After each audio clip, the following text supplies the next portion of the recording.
Hello friends, welcome to Devanshika stories world. ఇప్పుడు మీరు వినబోతుంది మనసు మాట విందో స్టోరీలోని 17వ భాగం. సీత ఎక్స్ప్రెషన్ చూసి రామ్ కళ్ళు ఎగరేయగానే సీత వెంటనే కళ్ళు దించి, అది సార్ ఫస్ట్ టైం వెరిఫికేషన్ కదా, దానికి ఈ 10 ఫైల్స్ అంటే ఎలా సార్?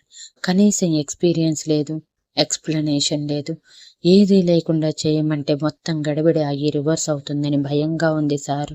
ప్లీజ్ నాకు ఎలా చేయాలో ఎక్స్ప్లెయిన్ చేయండి, చేస్తాను అని అంది సీత. నేనెందుకు నీకు ఎక్స్ప్లెయిన్ చేయాలి సీత? నేనేమంత ఖాళీగా నీకు కనిపిస్తున్నానా అని రామ్ తన సీట్లో తను కూర్చొని కాలు మీద కాలు వేసుకుంటే సీత కళ్ళు మాత్రమే పైకెత్తి, ఇలా మాట్లాడితే నేను కూడా మాట్లాడాల్సి ఉంటుంది సార్. మీరు రీతు మేడంకి వర్క్ ఇస్తే రీతు మేడం నాకు వర్క్ ఇవ్వాలి, అంతేకాని డైరెక్ట్గా మీరు నాకు వర్క్ ఇవ్వకూడదు కదా sir. It is a rule అని లాజిక్ లాగింది. రామ్కి పిచ్చి కోపం వచ్చింది, కానీ ఆ కోపాన్ని నవ్వుతూనే కవర్ చేసి, వావ్ సీత, తెలివి తక్కువ దాని అనుకున్నాను, పర్వాలేదు, ఇలాంటి తింగరి విషయాల్లో బాగానే తెలివి చూపిస్తున్నావు. నువ్వు ఎన్ని మాట్లాడినా సరే ఈ ఫైల్స్ నీ దగ్గరికి చేరుతాయి కాబట్టి పోయిక అనగానే సీత ఉసూరుమంటూ బయటికి నడుస్తూ ఉన్నది కాస్త వెనక్కి తిరిగి, సార్ నిషాన్ అన్నయ్య ఇక్కడ ఏం వర్క్ చేస్తారు అని అడిగింది. నీకెందుకు అన్నట్టు రామ్ ఒక లుక్ ఇవ్వగానే, అంటే సార్ నిషాన్ అన్నయ్య దగ్గర ఏదైనా జాబ్ ఖాళీగా ఉందనుకోండి, నన్ను అక్కడికి ట్రాన్స్ఫర్ చేస్తే నేను నిషాన్ అన్నయ్య దగ్గర జాబ్ చేసుకుంటాను సార్.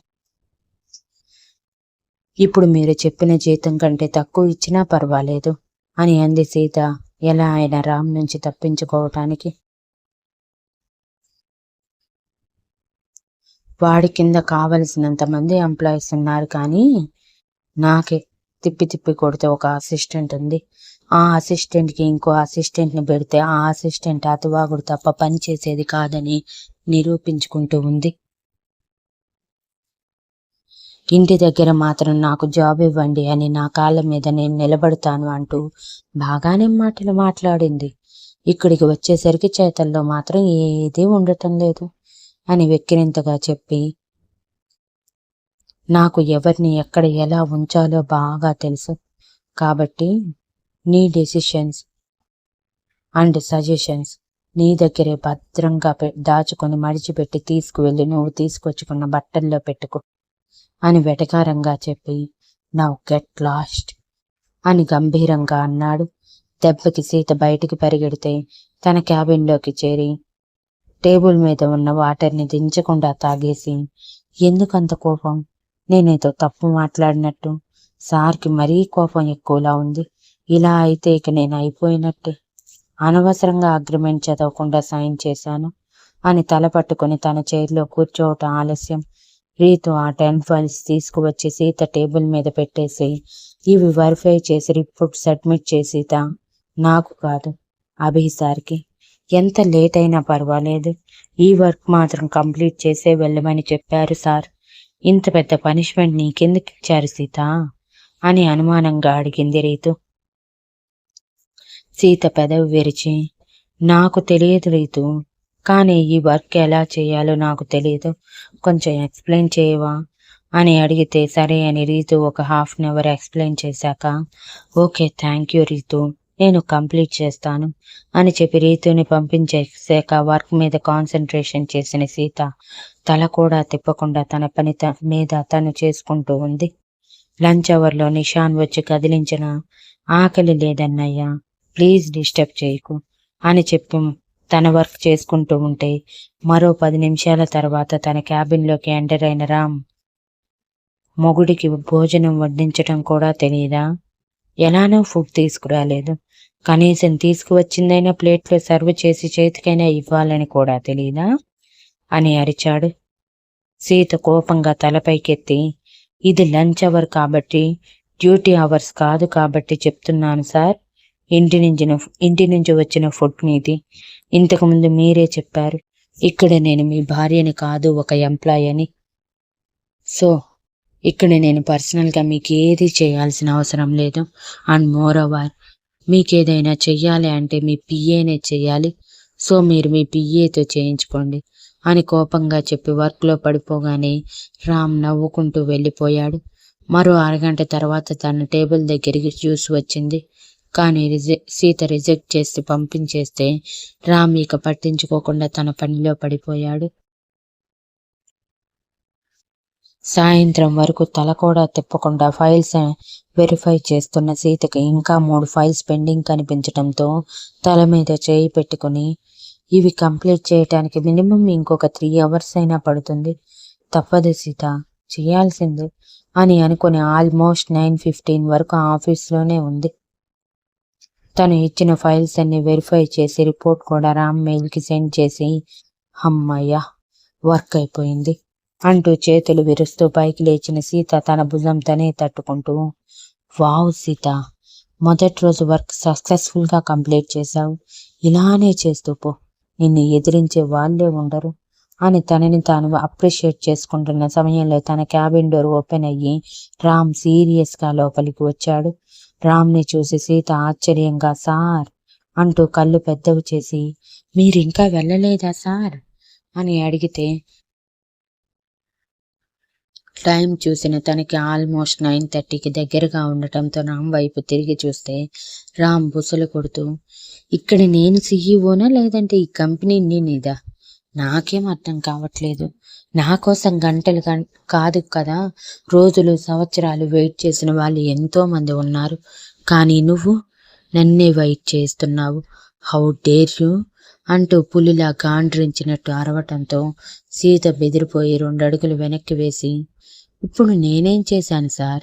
ఎందుకు మీకు ఇంత కోపం? నేను మిమ్మల్ని వెయిట్ చేయించానా? ఎప్పుడు? ఎలా? ఎక్కడా అని అయోమయంగా అడిగింది. మార్నింగ్ నువ్వు ఎవరితో వచ్చావు అని రామ్ కళ్ళు ఎర్రగా మారిన కళ్ళతో అడిగితే దెబ్బకి సీత గుటుకలు మింగుతూ, సారీ సార్, మీకు ఇన్ఫార్మ్ చేయటం మర్చిపోయాను కదా, నేను యాక్చువల్గా బస్సులో వద్దామనుకున్నాను అనగానే రామ్ చేతులు కట్టుకుని, ఇంటర్ చెప్పు అని అంటే సీత బిక్కమొహంతో దిక్కులు చూస్తూ, అది నాకు తెలియదు సార్ అని అంది భయంగా. ఓహో, అయితే గాంధీ తాతని మాట నిజం చేస్తూ అర్ధరాత్రి ఆడపిల్ల రోడ్డు మీద ఒంటరిగా తిరిగినప్పుడే స్వాతంత్రం వస్తుందని నిరూపించాలనుకుంటున్నావా ఏంటి? అంత సాహసం చేయకు. నిన్ను ఎవడైనా ఎత్తుకుపోతే మళ్ళీ నిన్ను వెతుక్కోలేక నేను చావాలి. టైం వేస్ట్ కూడా. అయినా నిన్ను నేను తీసుకువచ్చినప్పుడు నీ బాధ్యత నాదే అవుతుంది. నువ్వు లేకుండా ఇంటికి వెళ్తే మా నాన్న కనీసం ఇంట్లోకి కూడా అడుగు పెట్టనివ్వదు. ఆడపిల్లని జాగ్రత్తగా చూసుకోలేని మొగుడివి నువ్వు ఒక మనిషివేనా అంటూ ఎత్తి పొడుస్తుంది. ఆ మాటలన్నీ నీ వల్ల నేను పడాలా అని ఉరిమినట్టే అడుగుతుంటే సీత భయంగా, వద్దు సార్, ఇంకెప్పుడు లేట్ చేయను, వెళ్దామా అని అడిగితే, అది కూడా పుట్టు పెట్టి చెప్పాలా ఏంటి అని సీరియస్గా అన్నాడు రామ్.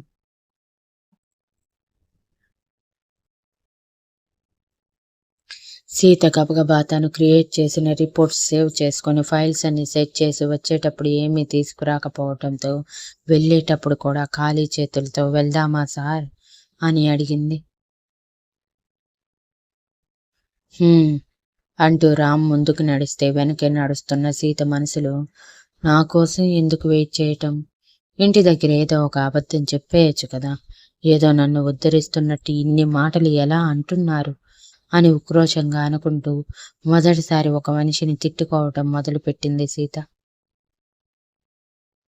అది కూడా మనసులోనే, బయటికంటే రామ్ తిరిగి కొడితే చచ్చూరుకుంటుందన్న భయం.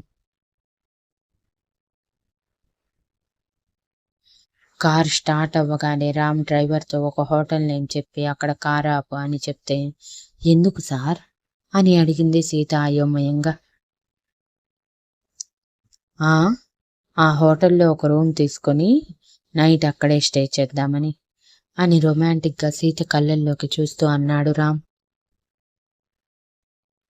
దెబ్బకి బెదిరిపోయిన సీత సార్ అని గట్టిగా అరిస్తే డ్రైవర్ సడన్ బ్రేక్తో కారు ఆపి కంగారుగా తల వెనక్కి తిప్పి చూశాడు సీత అరుపుకి.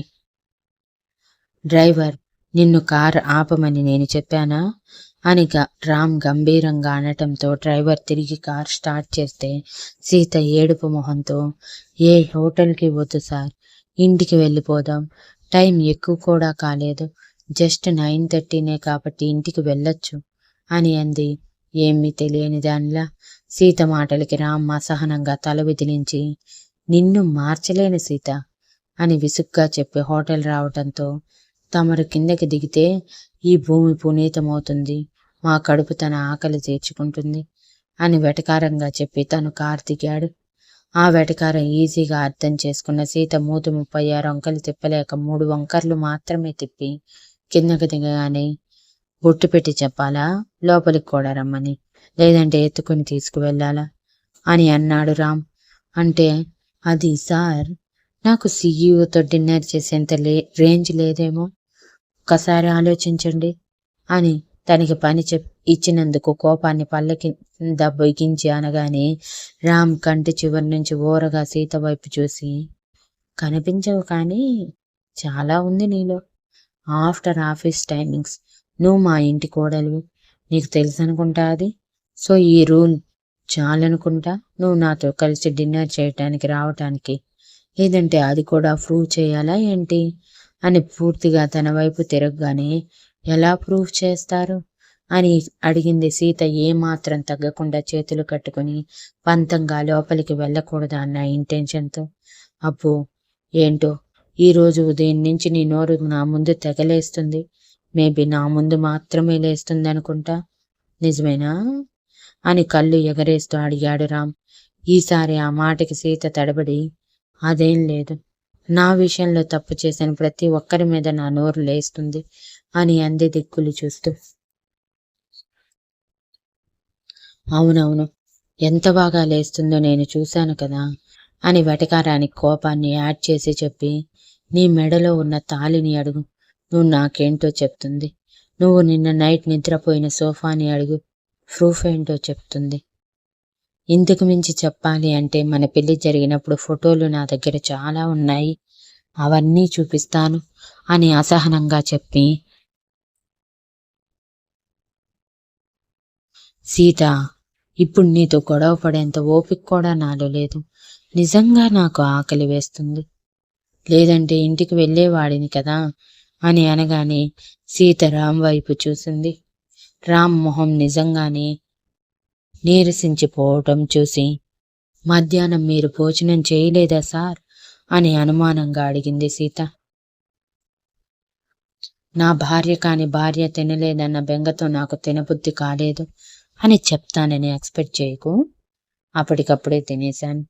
నేను ఈ టైం వరకు ఎప్పుడూ తినకుండా ఉండలేదు, నాకంటూ కొన్ని ప్రాపర్ టైమింగ్స్ ఉన్నాయి, ఆ టైంకి తినకపోతే ఇలానే ఉంటుంది అని అనగానే సీత ఇంకేమీ మాట్లాడలేక, కానీ నా దగ్గర డబ్బులు లేవు సార్ అని అనగానే రామ్ పిడికిలు బిగించి, చెప్పా కదా నీకు స్పెండ్ చేసే ప్రతి రూపాయిని శాలరీలో కట్ చేస్తానని, సో డోంట్ వరీ.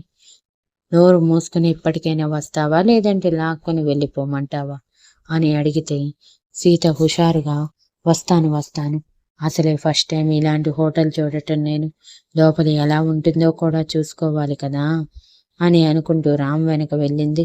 మొదటిసారి అలాంటి రెస్టారెంట్ చూస్తున్న సీతకి అదంతా షాండిలియర్ నిండిపోయి దీపపు కాంతి మొత్తం తన దగ్గరే ఉందా అన్నట్టు నలుదిక్కులా వెలుగుని పంచుతూ అందమైన ఇంటీరియర్తో చూడటానికి కళ్ళు చెదిరేలా అనిపించింది. పైగా అలా మొదటిసారి సీత చూడటంతో నిజంగానే చిన్నపిల్లల ఎక్సైట్ అయిపోతూ చూసే ప్రతి ఒక్కటి అద్భుతంలా తన చేరడేసి కళ్ళని ఇంకొంచెం పెద్దవి చేసి చూస్తూ ఉంటే రామ్ ఓరకంట సీతని చూస్తూనే లోపలికి టీవీగా నడుచుకుంటూ వెళ్ళి సెపరేట్ క్యాబిన్లోని చైర్లో కూర్చున్నాడు. వెనకే వచ్చిన సీత ఆ క్యాబిన్ చూస్తూ రామ్ ఎదురుగా కూర్చుని, చాలా బాగుంది ఈ రెస్టారెంట్ సార్, మొదటిసారి రెస్టారెంట్ చూస్తున్నాను, నాకైతే చాలా ఎక్సైటింగ్గా ఉంది, మీకెలా అనిపిస్తుంది అని అడిగింది. రామ్ తలెత్తి సీత వైపు చూస్తూ, నేను ఇలాంటి రెస్టారెంట్స్ మినిమం 2 రోజులకు ఒకసారి వస్తూనే ఉంటాను, మీటింగ్ అయితే ఇలాంటి చోటే లంచ్ కూడా చేస్తాను, ఇక నాకేమనిపిస్తుంది అని అన్నాడు. మాట వరుసకైనా ఎగ్జైట్ అయ్యానని చెప్పొచ్చు కదా, సంతోషించేదానిని అని గొనుక్కుంది సీత. ఆ మాట రామ్ చెవున పడి, అవసరం లేని చోట అనవసరమైన ఎక్సైట్మెంట్ చూపిస్తే పిచ్చోళ్ళు అనుకుంటారు అని చురుగ్గా సీత వైపు చూస్తూ చెప్పి, నీకేం కావాలి అని అడిగాడు.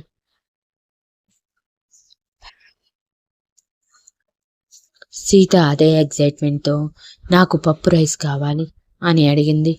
వాట్ అని రామ్ ఒక్కసారిగా ఆదిరిపడినట్టు సీత వైపు చూస్తే సీత కూడా ఉలిక్కిపడి, ఏమైంది సార్ అని అడిగింది భయంగా.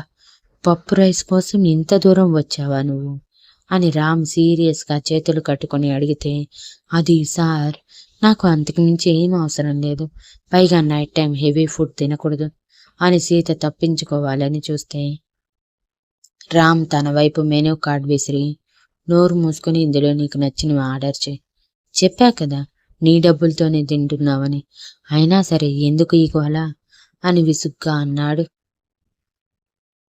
అది కాదు సార్, శాలరీ ఉంది కదా అని ఇష్టానికి తిరగచ్చు, ఇష్టానికి ఏదైనా చేయొచ్చు అనుకుని నిచ్చెన వేసి మరి ఆకాశాన్ని అంటుకుంటే రేపటి రోజు మళ్ళీ నా పరిస్థితి మొదటికి వస్తే నేనేం చెయ్యాలి? అందుకే ఇలాంటి అలవాట్లు లేదు, చేసుకోకూడదు అనుకుంటున్నాను సార్, ప్లీజ్ నన్ను ఇబ్బంది పెట్టద్దు అని మెనూ కార్డ్ రామ్ వైపు జరపగానే రామ్ తల విదిలించి సీత వైపు చురుగ్గా ఒక చూపు చూసి తనకి కావలసినవి వెయిటర్ రావటంతో ఆర్డర్ ఇచ్చి సీత వైపు చూస్తే సీత ఇబ్బందిగా రామ్ వైపు చూస్తూ, నా ఆర్డర్ కూడా మీరే ఇవ్వండి సార్ ప్లీజ్ అని అంది. వెయిటర్ని వెళ్ళిపోమని చెప్పి, నీ ఆర్డర్ నేను చెప్తే నాకేంటి సీత అని కన్నింగ్ స్మైల్తో రామ్ సీత వైపు చూడగానే సీత కళ్ళు చిన్నవి చేసి, అంటే అని అడిగింది. ఏముంది, నీకు తెలుసు కదా నేను ఒక బిజినెస్ మ్యాన్ అని, బిజినెస్ మ్యాన్ ఎప్పుడు కూడా ఎదుటి మనిషికి ఫ్రీగా ఏదీ చేయరు, సో నీకు ఫ్రీగా చేయటానికి నేను కూడా ఖాళీగా లేను కాబట్టి చెప్పు, నాకేమిస్తావు అని అడిగాడు రామ్ సీతని. దెబ్బకి సీత కళ్ళు పెద్దవి చేసి, ఇలా కూడా ఉంటాయా సార్ డీలింగ్స్ అని అడిగితే, ఎలా అయినా ఉంటాయి, మా ఇష్టం, చెప్పు నువ్వు నీ ఆర్డర్ నేను చెప్పాలంటే ఏమిస్తావు నాకు అని అడిగాడు రామ్ మరోసారి. Thank you for listening and please like, share.